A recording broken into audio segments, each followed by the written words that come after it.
द्रौपदी को क्यों मिले थे 5 पति? द्रौपदी की पुण्य कर्म ने उसे भगवान श्री कृष्ण की आशीर्वाद और सम्मान के साथ वापसी मिली। उसका चरित्र स्त्रियों के अधिकारों की लड़ाई में महत्वपूर्ण भूमिका निभाई। द्रौपदी स्त्रियों के अधिकारों की लड़ाई का प्रतीक है और स्त्री के प्रति अन्याय के खिलाफ प्रतिशोध का चिन्ह है। द्रौपदी के बारे में अनकहे रहस्य। द्रौपदी पूर्व जन्म में ऋषि कन्या थी। उसने पति पाने की कामना से भगवान शिव की घोर तपस्या की। उसने भगवान शंकर से 5 बार कहा कि वह सर्वगुण संपन्न पति चाहती है। इसीलिए भगवान शिव ने प्रसन्न होकर उसके मन की इच्छा को पूर्ण किया। शिव जी ने कहा कि अगले जन्म में द्रौपदी को 5 भरतवंशी पति प्राप्त होंगे, क्योंकि उसने पति पाने की कामना 5 बार दोहराई थी। आइए जानते हैं द्रौपदी के बारे में अनकहे रहस्य। संपूर्ण भारतवर्ष में आदर्श माने जाने वाले रामायण एवं महाभारत की गाथा से स्त्री की इन्हीं शक्तियों का बोध होता है। सीता, द्रौपदी जैसी दिव्य स्त्रियों का चरित्र महिलाओं को धैर्यवान, साहसी, आत्मविश्वासी बनने की प्रेरणा प्रदान करता है। रामायण व महाभारत दोनों ही भारतीयों के जीवन, नैतिक विचारों और धार्मिक मान्यताओं को प्रभावित करते हैं। स्त्री के सम्मान के लिए रामायण और महाभारत में युद्ध लड़ा गया, जिसमें बुराई का अंत तथा सत्य की विजय हुई। सांसारिक जीवन में रामायण महाभारत की शिक्षा सम्मिलित करने से आज के युग में भी नारी हर मुसीबत से अपने को बचा सकती है। द्रौपदी अपनी प्रतिज्ञा, प्रतिशोध, दृढ़ संकल्प सहित कार्यकुशलता, लोक व्यवहार, सुंदरता, अभिमान एवं बुद्धिमत्ता के कारण महाभारत में संपूर्ण नारी के रूप में दर्शाई गई है। द्रौपदी पूर्व जन्म में ऋषि कन्या थी। उसने पति पाने की कामना से भगवान शिव की घोर तपस्या की। उसने भगवान शंकर से 5 बार कहा कि वह सर्वगुण संपन्न पति चाहती है।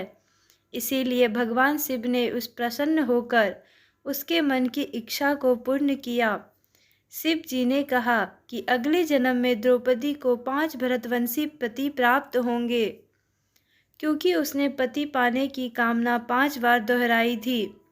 द्रौपदी के पुण्य के कारण ही भगवान श्री कृष्ण ने भरी सभा में उसकी लाज बचाई।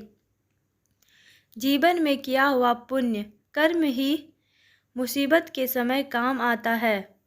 एक बार द्रौपदी गंगा में स्नान कर रही थी। उसी समय एक महात्मा वहां स्नान करने आए।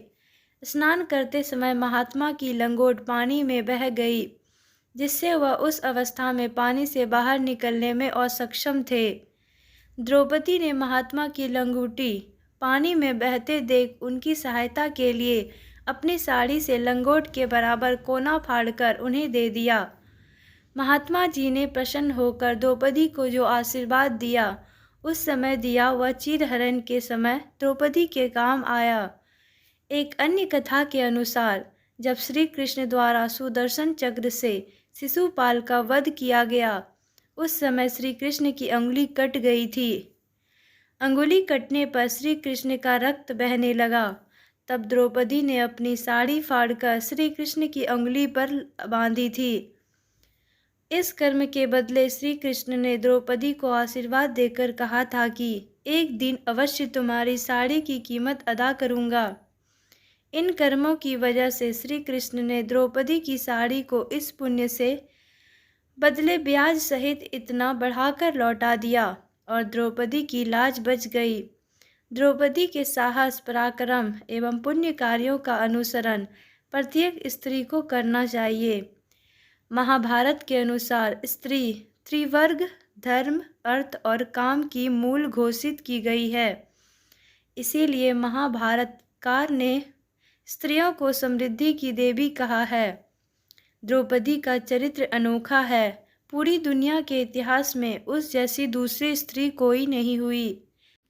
द्रौपदी नाम स्मरण से ही स्त्रियों के अंदर एक अभिमानिनी, स्वाभिमानी, संघर्षशील और दृढ़ प्रतिज्ञा बिंब मन पटल पर उभरता है और ऐसा महसूस होता है कि द्रौपदी समस्त प्रताड़ित नारियों का प्रतिनिधित्व करती है।